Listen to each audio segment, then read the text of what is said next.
বিসমিল্লাহির রহমানির রহিম। সুপ্রিয় শিক্ষার্থী, আসসালামু আলাইকুম। আজকে আমি তোমাদের হিসাব বিজ্ঞান দ্বিতীয় পত্রের অব্যবসায়ী প্রতিষ্ঠানের হিসেবের লেকচার 3 মানে 3 নম্বর অনলাইন ক্লাসের ভিডিওটি নিয়ে এসেছি। এর আগের দুটি ক্লাসে আমি সুস্পষ্টভাবে এই অধ্যায় সম্পর্কে অনেক কিছু আলোচনা করেছি। আজকের এই অনলাইন ক্লাসটি বুঝতে হলে এর আগের দুটি ভিডিও অবশ্যই তোমাদেরকে দেখতে হবে। আচ্ছা, আজকে আমি যে অঙ্কটা নিয়ে এসেছি সেটা আলোচনা করার পূর্বে আমি কিন্তু তোমাদেরকে একটা খুবই গুরুত্বপূর্ণ বিষয় বলে দিতে চাই। এই বিষয়গুলো অবশ্যই অবশ্যই অবশ্যই মাথায় রেখে অঙ্ক করতে হবে। আচ্ছা, এই জিনিসটা একটু দেখে নাও। অব্যবসায়ী প্রতিষ্ঠানের হিসাব বিষয়গুলো অবশ্যই মনে রাখতে হবে। 1 নম্বর হচ্ছে প্রাপ্তি ও প্রদান হিসাব, এটা পোস্টিং হবে একবার। দ্যাট মিন্স এই যে কোশ্চেনে দেখো, এই যে কোশ্চেনটা নিয়েছি সোনালী ক্লাবের প্রাপ্তি ও প্রদান হিসেবের, এইটা সব কিছুর পোস্টিং হবে কয়বার? একবার। আচ্ছা, তারপরে প্রাপ্তি ও প্রদান হিসেবের পরে অন্যান্য তথ্যাবলী এবং বছরের প্রথম দিকের যে হিসাবগুলো মানে যে এন্ট্রিগুলো দেয়া থাকে, সম্পদ ও দায়গুলো দেয়া থাকে, সেগুলোর পোস্টিং হবে কয়বার? দুবার। দেখো এখানে প্রাপ্তি ও প্রদানের পরে এখানে 2012 সালে 1 জানুয়ারি থেকে সম্পত্তি ছিল, সম্পত্তি ও দায় যেগুলো ছিল এগুলোরও পোস্টিং হবে দুবার, এবং অন্যান্য তথ্যাবলীতে যা যা দেয়া আছে এগুলোরও পোস্টিং হবে কবার? দুবার। এটাই বলেছি আমি। তারপরে 3 নাম্বারটা হচ্ছে প্রাপ্তি ও পরিশোধ হিসেবের মুনাফা জাতীয় আয় ব্যয় নিয়ে আমাদেরকে করতে হবে আয় ব্যয় হিসাব, এবং মূলধন জাতীয় আয় ব্যয় নিয়ে আমাদেরকে করতে হবে উদ্ধৃত্তপত্র। ঠিক আছে, আমি লেকচার 1-এ এটার বিস্তারিত ক্লাসিফিকেশন দিয়ে দিয়েছি, তোমরা এই সম্পর্কে একটু দেখে নিতে পারো। আচ্ছা, নাম্বার 4 কি? এই অধ্যায়ের অঙ্কে উদ্ধৃত্তপত্র দুটি করতে হয়, একটা হচ্ছে বছরের প্রথমের জন্য আর একটা হচ্ছে বছরের শেষের জন্য, এবং আয় ব্যয় হিসাবটাও করতে হয়। বছরের প্রথমের জন্য যেটা করতে হয় সেটাই হচ্ছে প্রারম্ভিক মূলধন তহবিল নির্ণয়ের। ঠিক আছে, আর এটা তো স্বভাবতই বছরের শেষের জন্য উদ্ধৃত্তপত্রই নাম, আর আয় ব্যয় হিসাব কোটা করতে হয়। আরেকটা জিনিস তোমাদেরকে স্পষ্টভাবে বলে দিতে চাই, সেটা হচ্ছে যে এই অধ্যায়ের ফুল ফর্মের অঙ্ক তোমাদেরকে অবশ্যই মিনিমাম 5টি অঙ্ক করতেই হবে। আমার লেকচার 2 এবং এটা হচ্ছে লেকচার 3, এটা হচ্ছে ফুল ফর্মের অব্যবসায়ী হিসেবের অঙ্ক। এই অঙ্ক দুটাও তোমরা ভালোভাবে করতে পারলে বাকি 3টা ইনশাল্লাহ এমনি নিজে নিজে করতে পারবা। ঠিক আছে? আচ্ছা, তারপরে এই ফুল ফর্মে 5টি অঙ্ক করার পরেই তোমাদেরকে সৃজনশীল অঙ্কে যেতে হবে।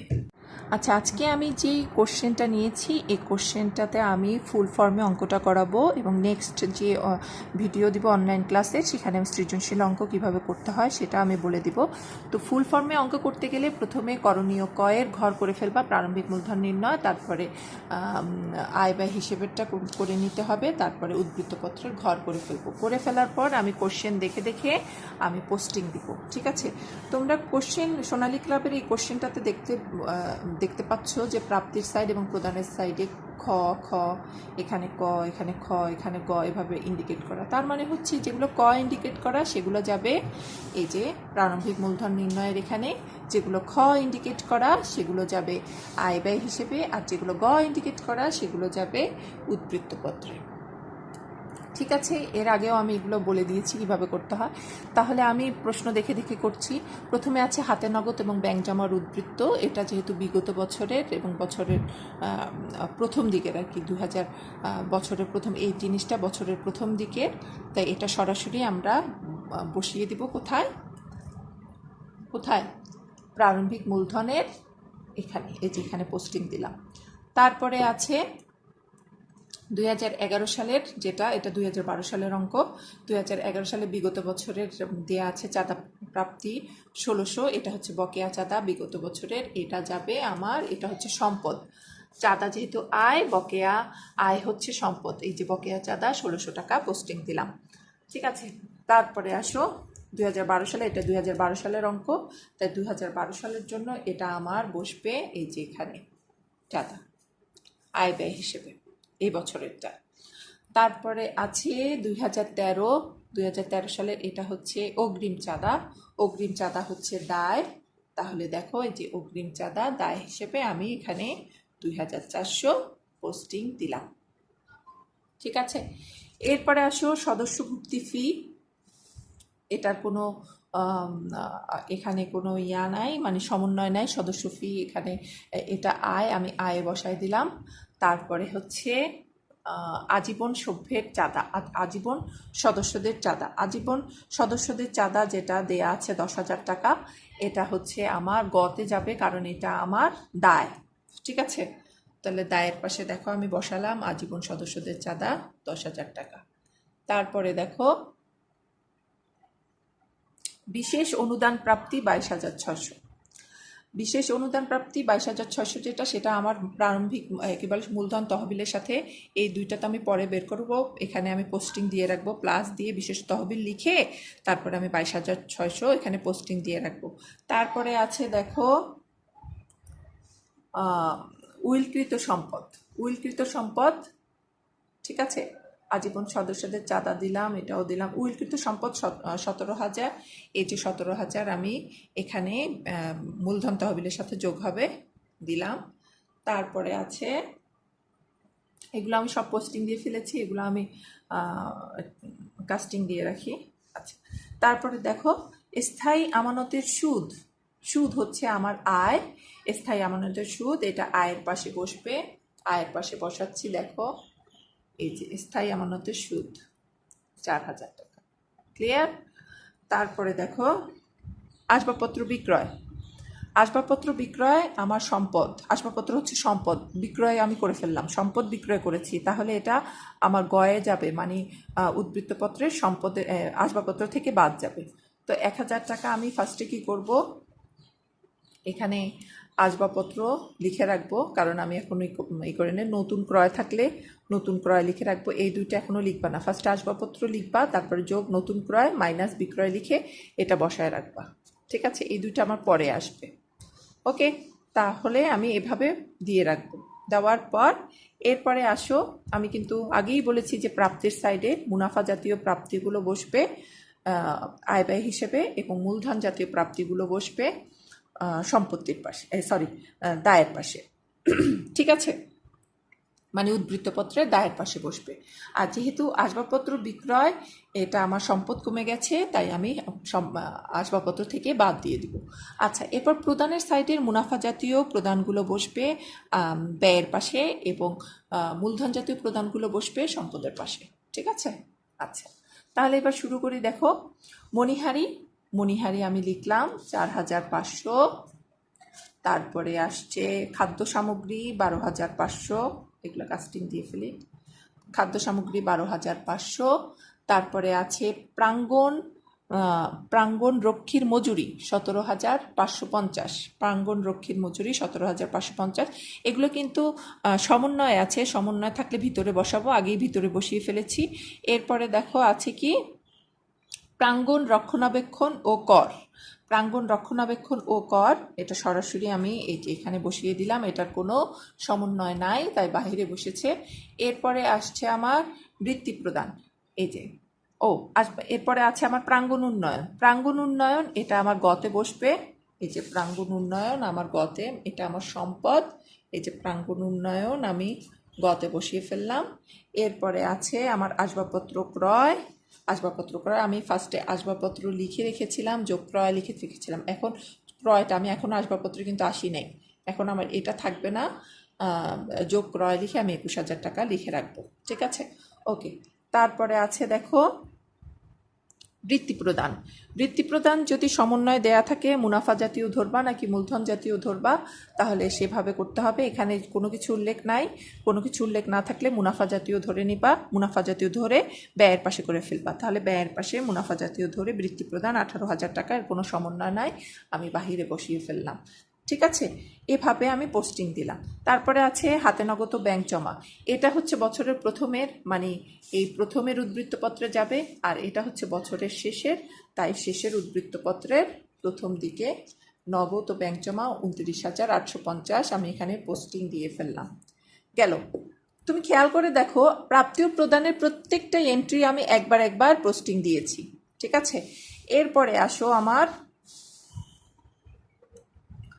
সমন্বয়, এই পোস্টিংগুলো কিন্তু সবগুলা যাবে আমার দুইবার। কয়বার? দুইবার। 2012 সালের 1 জানুয়ারি তারিখে ক্লাবের সম্পত্তিগুলো ছিল দালান কোঠা ও প্রাঙ্গণ আছে। দেখো দালান কোঠা, এটা একটু দূরে, এটা একটু ক্লোজ করে ফেলি।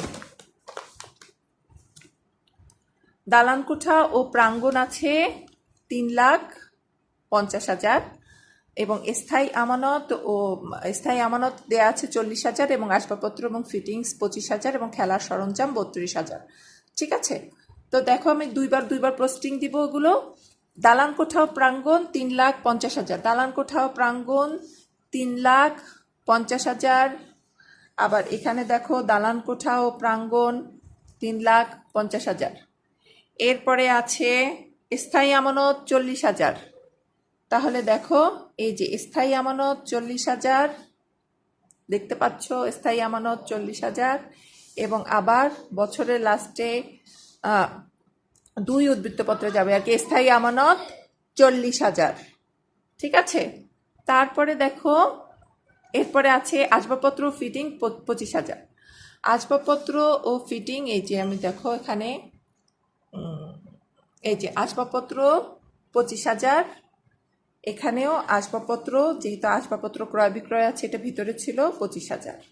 ঠিক আছে, দুইবার পোস্টিং হয়ে গেছে। এরপরে খেলার সরঞ্জাম 32,000, দেখো এটাও দুইবার পোস্টিং।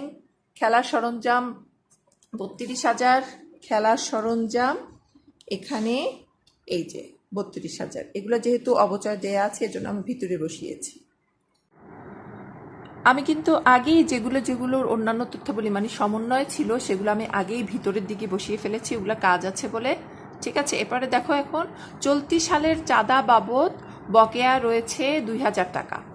তাহলে চাঁদা নতুন বকেয়া, এটা চলতি বকেয়া, তাহলে একবার চাঁদার সাথে আমার কি হবে? যোগ হবে এবং আবার সমাপনী যে উদ্বৃত্তপত্র সেখানে যাবে। তো চলতি চাঁদা আমার কত ছিল? 2,000। এই যে চলতি চাঁদা বকেয়া 2,000, দুই দিকে পোস্টিং হয়ে গেছে। ঠিক আছে, এরপরে দেখো কি বলেছে, প্রাঙ্গণ মজুরির মধ্যে বিগত বছরের বকেয়া বাবদ প্রদত্ত 1,000 টাকা অন্তর্ভুক্ত আছে। তাহলে বিগত বলেছে, তাই না?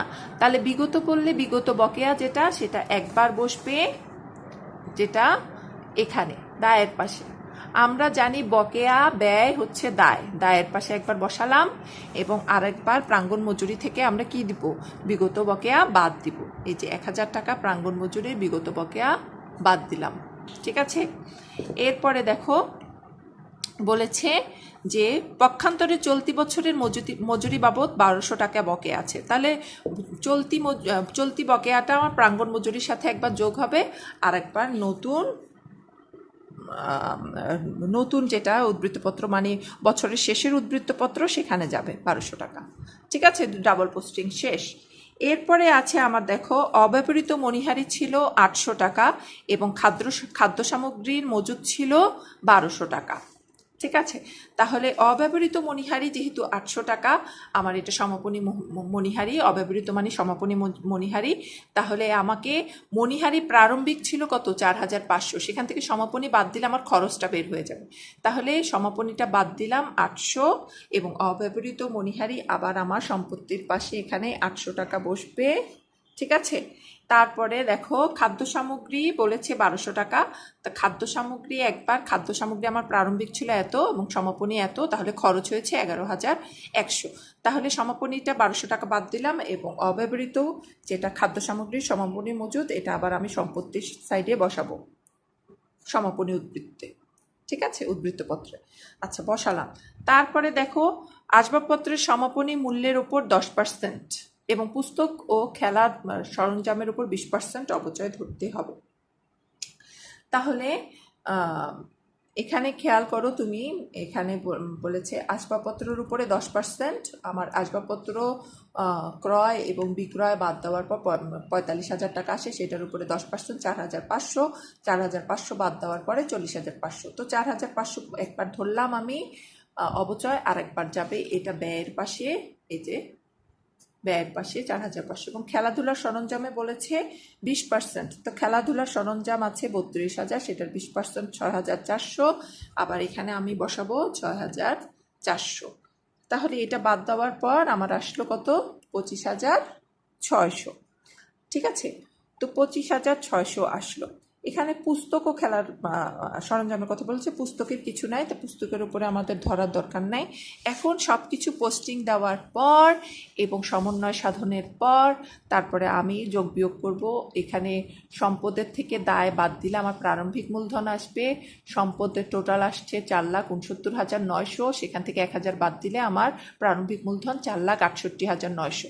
এই 4,68,900 এটা আমি আবার বসাবো এই যে এখানে মূলধন তহবিল লিখে রেখেছি, এখানে 4,68,900। ঠিক আছে, তাহলে এটা পোস্টিং শেষ, ডাবল পোস্টিং হয়ে গেল, একবার এখানে আরেকবার ওইদিকে। এরপরে আয় থেকে আয়সমূহ আমার টোটাল আসলো 70,800। 70,800 থেকে ব্যয়সমূহ বাদ দেওয়ার পর আমার ব্যয়াতিরিক্ত আয় আসছে 6,850। এই 6,850টা এটা আমি মূলধন তহবিলের সাথে যোগ করব। যোগ করার পর এইগুলোও যোগ করার পর আমার টোটাল আসলো 5,15,350।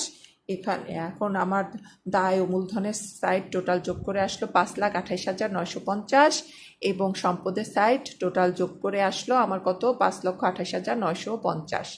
এভাবে আমরা ফুল ফর্মে অঙ্ক করব। তো নেক্সটে কিভাবে সৃজনশীল অঙ্ক করতে হয় সেটা দেখাবো। আশা করি তোমরা বুঝতে পেরেছো। ভালো থাকবে এবং আমার চ্যানেল অবশ্যই সাবস্ক্রাইব করবে। আল্লাহ হাফেজ।